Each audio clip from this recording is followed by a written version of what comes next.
So finally guys आजको दिन पनि धेरै राम्रो गयो।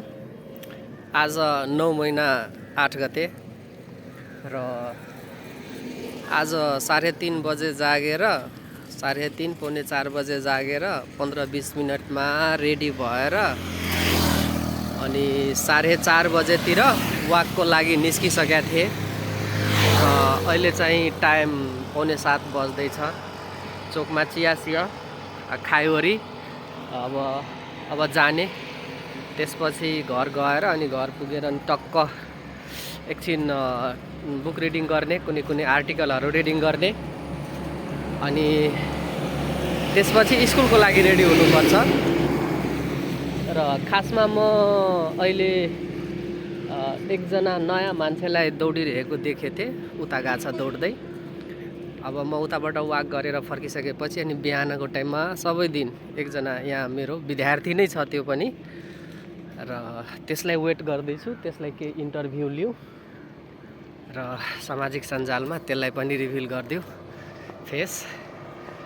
र अलगै ऊर्जा महसुस हुन्छ जब बिहानै जागेर यसो रनिङ हल्का एक्सर्साइज गर्यो भने बेग्लै ऊर्जा फिल हुन्छ, फ्रेस फिल हुन्छ। र अरू दिन चाहिँ लेजिनेस आउँथ्यो, तर लगभग यो हप्ता दिनदेखि अलिकता बेग्लै ऊर्जा फिल गर्दैछु। So guys keep watching. जतिजनासम्म यो मेरो भिडियो जान्छ त्यतिजनाले मेरो भिडियो चाहिँ अलिकता सपोर्ट गरिदिनुपर्छ गाइज।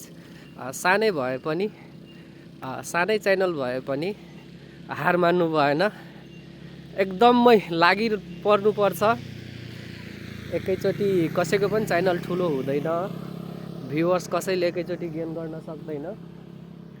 सो अहिले पछाडि त्यो दौडेर आउँदैछ, त्यसलाई म अलिकता केही क्वेसनहरू गर्छु, तपाईँहरू वेट गर्नुहोला।